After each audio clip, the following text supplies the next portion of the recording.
I came here almost 7 years ago, and I was born in the US, came to Vietnam 7 years to work for a venture capital firm.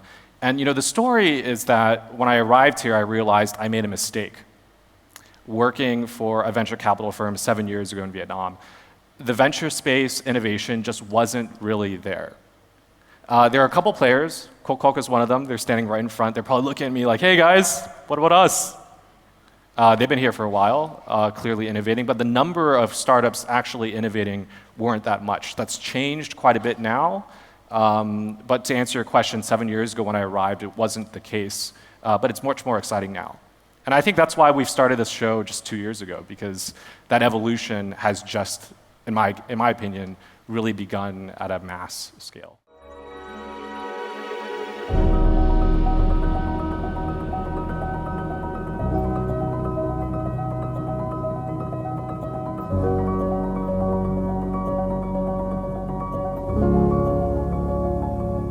Susan, let's welcome her onto the stage. Yeah.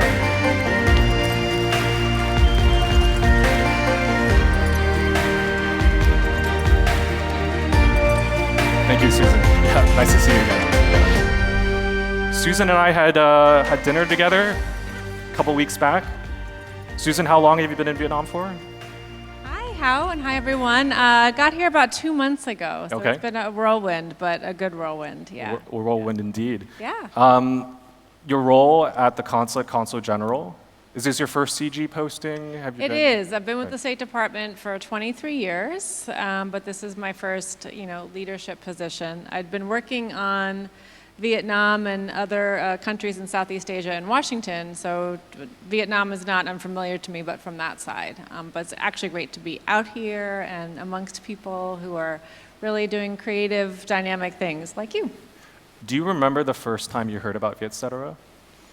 I heard about it probably when I got out here and kind of talking about some of the different kinds of outlets and ways that people get information. So probably when it was out here. I'm setting you up a little bit. That's okay, and that's fine because it's interesting, right? The sort of media information space here, we think of it on the Washington side in all the negative ways, the ways that things are maybe a little bit limited. But there's a lot of positive ways too, right? Yeah.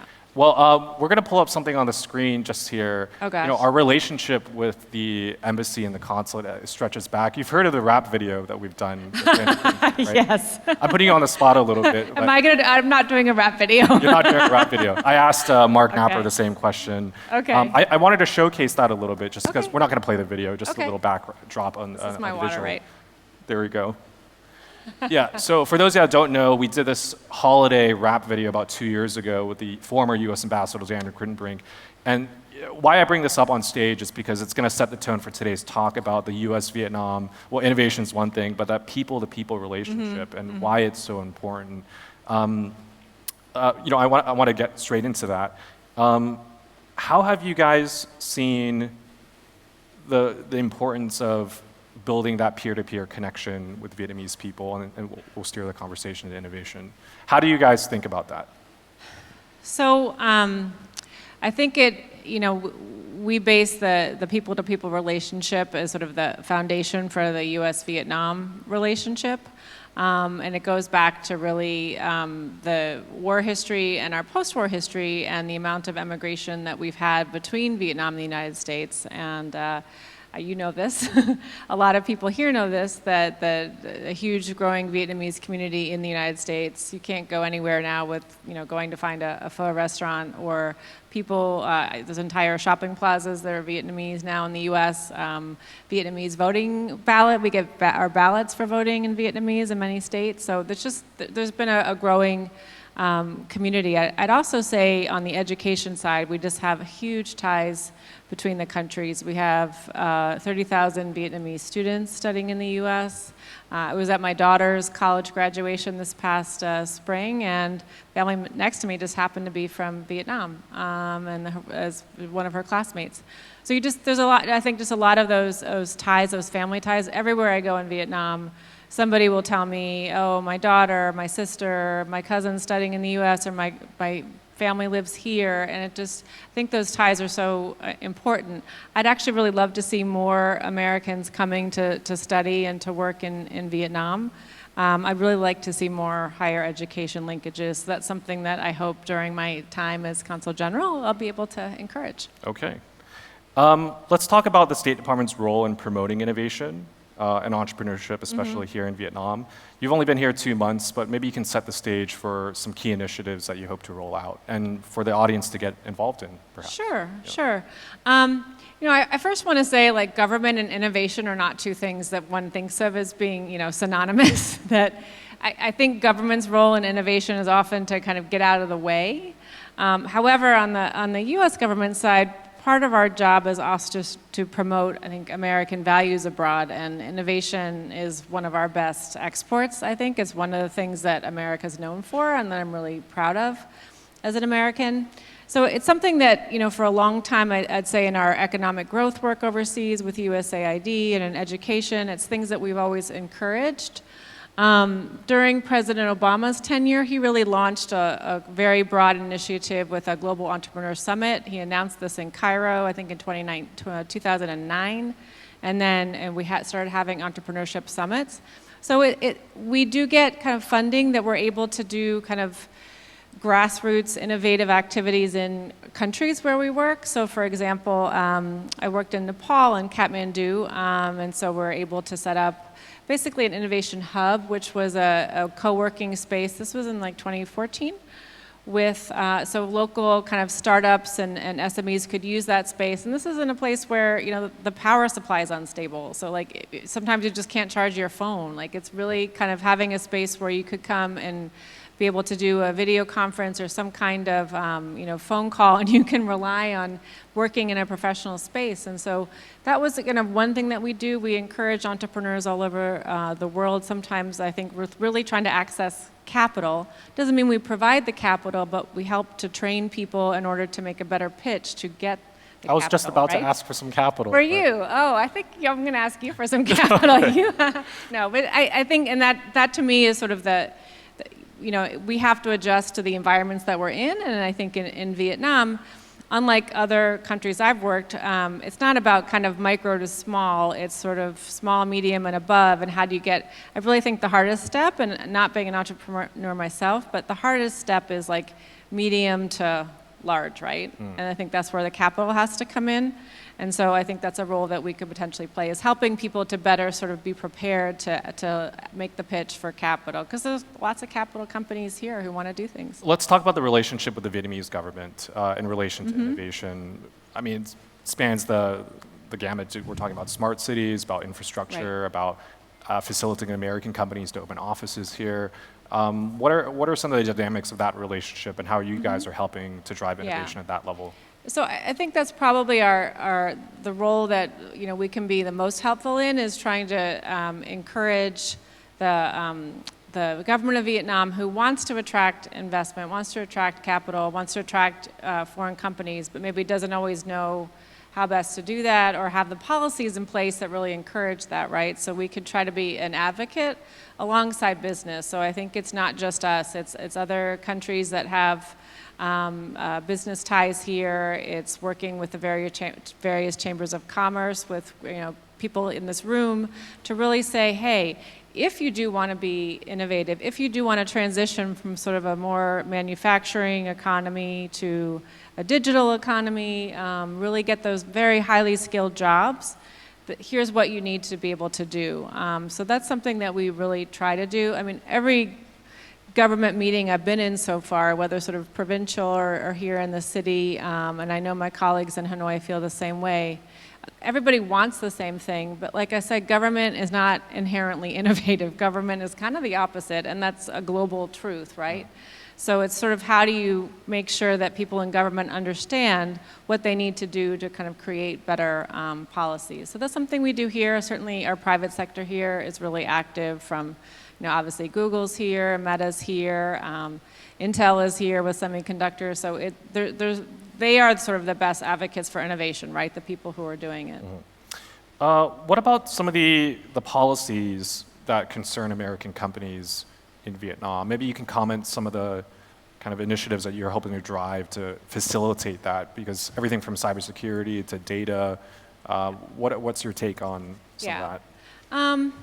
I think there's two things. I think since I've been here, I certainly hear from companies about some of the permissions and things being slow, right? And I think one of the things when you talk about innovation is you have to talk about things like ease of doing business, and you sort of look at where Vietnam is in relation to, say, a Malaysia or a Singapore, a very different space. So if you want to compete in that space and attract kind of companies via Singapore, then you've got to be able to make things happen a little bit more quickly than what happens here. So that's one message that we convey. I think particularly in the digital space, we understand that Vietnam's got a lot of kind of competing priorities in that space, and it's complicated. We think, and I was just at an event yesterday with MOIT. It was a U.S.-Vietnam trade forum, and the vice minister, the deputy minister, from MOIT, Deputy Minister Hai, talked about the digital space and that he wants to be able to kind of create a way to attract kind of companies who can work and be productive in the digital space. But we recognize some of the data localization and other requirements are going to be a real challenge. So it's something we try to talk about with the government and we understand this as, again, a global problem. This is something that we're all struggling with and trying to figure out, and certainly in the United States where we've had some issues with things like disinformation. I think there are solutions out there, and I think that my sense is that government of Vietnam understands this is really important, but it's going to be up to all of us to try to make sure the policies get generated that really encourage kind of better ability for companies to operate in the digital space, because otherwise the Vietnam transformation is not going to be possible. Just before this, we've had a number of guests, and I always like to ask them, as I do at the end of every podcast, who should we have on the show next? Not just these events, but on the show.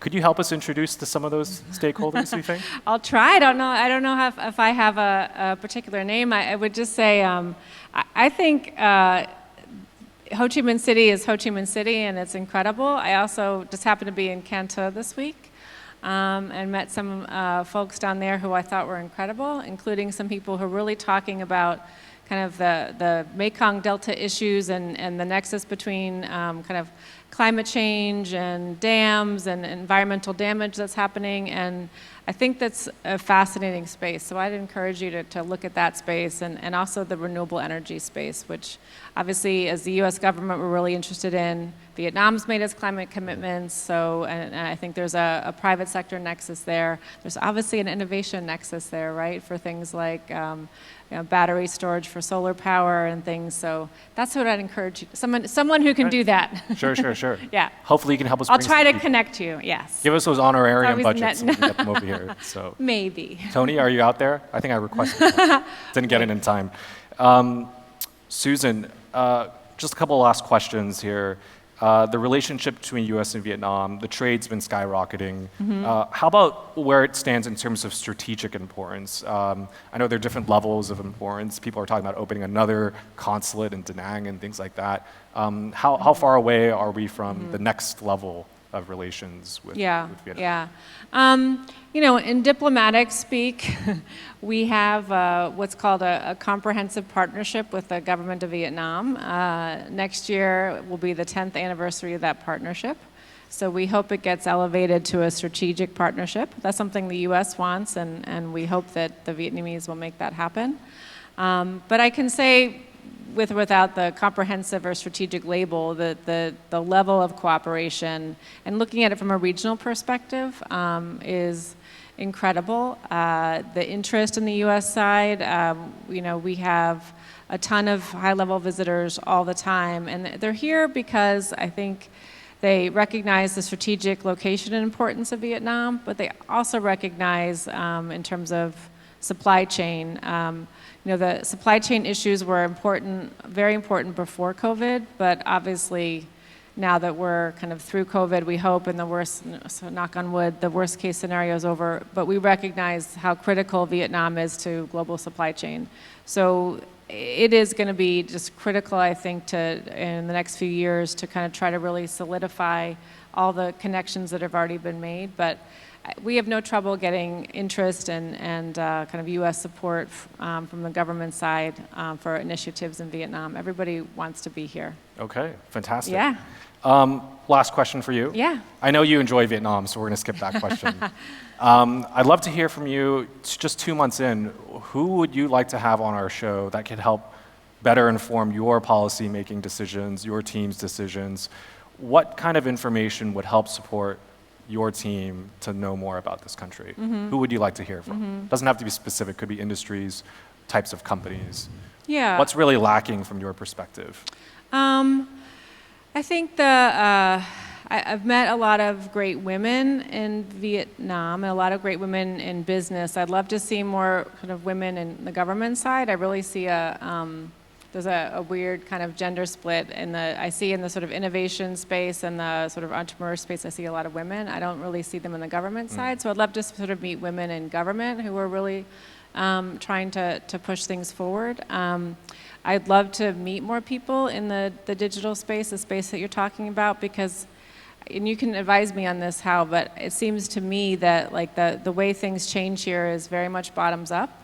So I think as we can showcase more innovation that's happening in the digital space, kind of at a kind of small level, medium level, that's how we sort of get things more entrenched, and then it becomes accepted policy. This is the way things have to go. So I'd say those are the 2 things I'm interested in, but I'll gladly see whoever comes on your show. Okay, yeah. Yeah. Subscribe. Yes, I will. Spotify, I haven't Apple, yet. everything? Spotify, oh good, I have Spotify. Okay, I can do that, yeah. And we just really appreciate the collaboration and the connection and just the energy that's here. I would say that every U.S. visitor who comes here, we had an event last night with Dr. Atul Gawande, who's a senior administrator with USAID in global health. If you Google him, he's also an author. He's a physician, author of several books, TED Talk kind of person. But just we had young medical students in the audience, and just their questions and thoughtfulness was like really just incredible.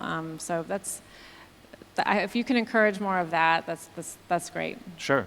I just got a text from your team actually this morning. The special envoy for LGBT is coming into town. Yes. You know about this? Yes. Yeah. So she's going to be on my show next week. Oh, good. Yeah, okay. we've set that up, That's so. been, I think that for us has been a real fascinating thing to see, the kind of very rapid transformation in terms of LGBTQI issues and how kind of Vietnam has done in terms of being more inclusive and appreciating diversity. It's something that's really important to me personally. It's very important to the State Department and to people in the United States. So really happy to see that. So good. Okay. Thank you for doing that. Yeah, That's fantastic. Really sweet. Okay. If you guys have any recommendations, you can send it to me as well. Always happy to consider. Okay. Susan, thank you for coming to today and one of your first public appearances, I think, in Saigon I as well. think it is like the second one. Okay. So thank you. I would gladly come on again when I know more about things to talk about with you. Okay, fantastic. Okay. Thank you, Hal. Okay, Thank you. thanks everybody. Thanks, Good everyone. to see you. Thanks, Susan. Thank you. Yeah.